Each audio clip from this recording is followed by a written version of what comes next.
Hello बच्चों, आज हम आपके लिए लाए हैं यूपी बोर्ड जो पेपर रसायन विज्ञान का होना है। तो उसमें जो कंपाउंड के पहचानने वाले प्रश्न होते हैं, एक क्वेश्चन आपको जो छठवां का खा या सतवां के का या खा में अथवा में एक क्वेश्चन आता है जो एक बड़ा लॉन्ग सा क्वेश्चन लिखा रहता है। बहुत से बच्चे कंफ्यूज रहते हैं, तो उन क्वेश्चंस को आज हम कराएंगे। उन्हीं में से एक क्वेश्चन ये आपको मिलेगा 2024 के FZ वाले पेपर में आया था। FZ के पेपर में आया, पहले आप इस क्वेश्चन को अच्छे से समझेंगे, फिर मैं आपको ट्रिक बताऊंगा इसका करने का और कॉन्सेप्ट आपको बताऊंगा, तो आप वीडियो के अंत तक बने रहिएगा। क्वेश्चन पूछ रहा है कि एक कार्बनिक यौगिक का जिसका अणु सूत्र C8H16O2 है, इसको 10:4 की उपस्थिति में जल अपघटन किया गया है। इसके पश्चात ये कार्बोक्सिलिक अम्ल एक जिसको वो बोला है खा तथा एल्कोहल गा देता है। फिर उसने कहा है कि एल्कोहल क्रोमिक अम्ल के साथ ऑक्सीकृत होकर खा देता है। मतलब जो एल्कोहल बन रहा है उसको आपको क्रोमिक अम्ल के साथ ऑक्सीडेशन कराना है, और जो भी ऑक्सीडेशन करके निकलेगा वो पुनः खा पे ही जाएगा, मतलब कार्बोक्सिलिक एसिड बनाएगा।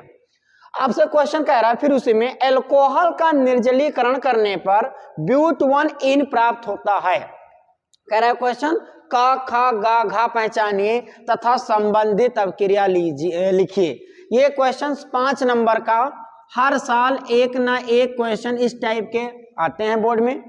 यदि आपको वीडियो अच्छी लगेगी, आपको हमारे कॉन्सेप्ट अच्छा लगेगा, तो आप कमेंट जरूर करिएगा। इस टाइप के जितने भी क्वेश्चंस हैं हम आपको विथिन 1 वीक, विथिन 15 दिन के अंदर मैं आपको इसके पूरे क्वेश्चंस आपको करवा दूंगा आपको इस यूट्यूब चैनल पे। सबसे पहले क्वेश्चन को समझते हैं।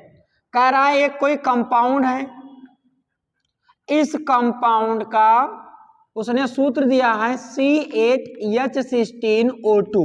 बहुत सिंपली समझेंगे, इसको उन्होंने का माना है, ठीक। फिर कह रहा है कि इसको जल अपघटित कराते हैं, मतलब H2O के साथ रिएक्शन कराते हैं in the presence of 10H2SO4, 10 sulphuric अम्ल की उपस्थिति में जल अपघटन कराना इसका। तो क्वेश्चन कह रहा है आपसे कि वो आपसे कार्बोक्सिलिक एसिड बनेगा, आपको इससे जो रिजल्ट मिलेगा कार्बोक्सिलिक एसिड बनेगा जिसको इन्होंने खा कहा है, और एक कोई एल्कोहल बनेगा जिसको इन्होंने गा कहा है, ठीक। आपको पहचानना है कि ये खा क्या है, गा क्या है और ये का क्या है। बस इतना चीज आपको केवल देखना है, उसके बाद फिर रिएक्शन इसके समझ लेना। ध्यान देना, आपको पहले दिमाग ये लगाना है कि कौन सा कंपाउंड जल अपघटन करने पर कार्बोक्सिलिक एसिड और एल्कोहल देता है। तो अपने दिमाग में रख लो एकदम एस्टर। आप ये कॉन्सेप्ट के साथ चलेंगे तो समझ में आएगा आपको। कॉन्सेप्ट क्या है कि आप एस्टर का जब भी जल अपघटन हम कराते हैं तो बेटा वो कार्बोक्सिलिक एसिड देता है और प्लस एल्कोहल देता है। तो आप ये अपने दिमाग में रख लेंगे कि एस्टर का जब भी जल अपघटन कराएंगे तो कार्बोक्सिलिक एसिड बनेगा और एस्टर बनेगा।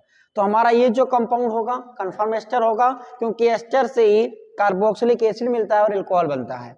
अब क्वेश्चन से उठ रहा है कि 8 कार्बन का एस्टर हम लें कैसे, उसमें कार्बोनिल ग्रुप कहाँ लगाएं। तो ध्यान से देखो, उसके लिए हमको बोला है कि एल्कोहल का निर्जलीकरण करने पर ब्यूट1 बनता है। मतलब जो आपको एल्कोहल बनाना है उसमें 4 कार्बन होना चाहिए।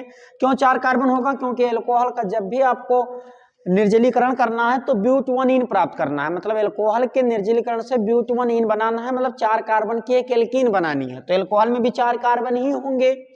फिर आपको इसी से क्वेश्चन कह रहा है कि एल्कोहल क्रोमिक अम्ल के साथ ऑक्सीकृत होकर खा देता है।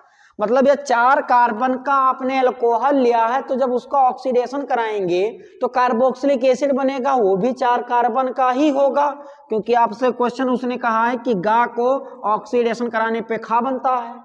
डन। इसका मतलब यह हुआ कि 4 कार्बन की कोई कार्बोक्सिलिक एसिड बनेगी और 4 कार्बन का कोई एल्कोहल बनेगा। तो आप सिंपली काम करेंगे, 1 2 3 4, 4 कार्बन पर एक कार्बोनिल ग्रुप लगा देंगे, single bond O, single bond C, single bond C, single bond C, single bond C। ये हमारा 8 कार्बन का एस्टर होगा। 1 2 3 4 5 6 7 8 कार्बन का एस्टर होगा। 3 2 5 2 7 2 9 2 11 2 13 और 3 16 हाइड्रोजन हो गए, 2 ऑक्सीजन हो गया। ये हमारा एस्टर हो गया।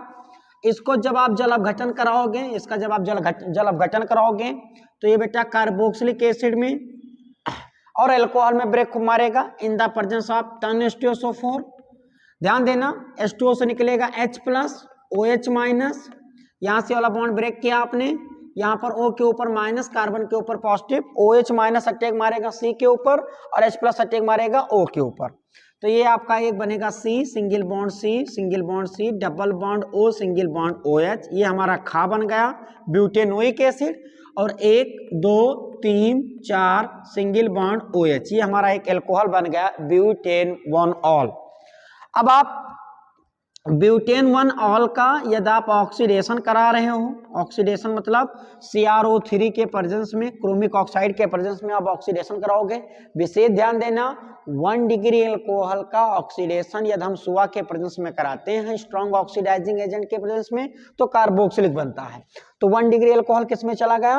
कार्बोक्सिलिक में, मतलब 4 कार्बन का अल्कोहल 4 कार्बन का आपकी कार्बोक्सिलिक एसिड। फिर कह रहा है कि इसको आपको निर्जलीकरण कराना है और ब्यूटी 1 इन बनाना है, तो इसको आप निर्जलीकरण करा दो। इसका जब भी निर्जलीकरण, अल्कोहल का निर्जलीकरण, अब बहुत इंपॉर्टेंट टॉपिक है, इसकी विथ मैकेनिज्म आता है एग्जाम में, पढ़ के चलना है इसको। ये अल्फा और ये बीटा, अल्फा से OH जाएगा, बीटा से H जाएगा, इनके बीच में डबल बॉन्ड आ जाएगा तो बनेगा C single bond C double bond O single bond C। 1 2 3 4 4 carbon की ब्यूट 1 इन बन गई। तो ये आपको इसका जवाब रहा आपके पास।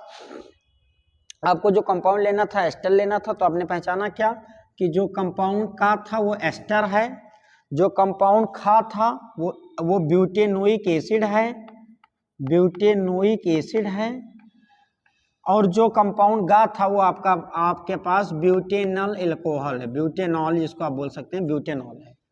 डन। यदि आपको वीडियो अच्छी लगी होगी तो आप कमेंट कीजिए, लाइक कीजिए, इसको शेयर कीजिए, अधिक से अधिक बच्चों तक पहुंचे, जिससे हम आपको बोर्ड की तैयारी बेहतर ढंग से करा सकें। धन्यवाद।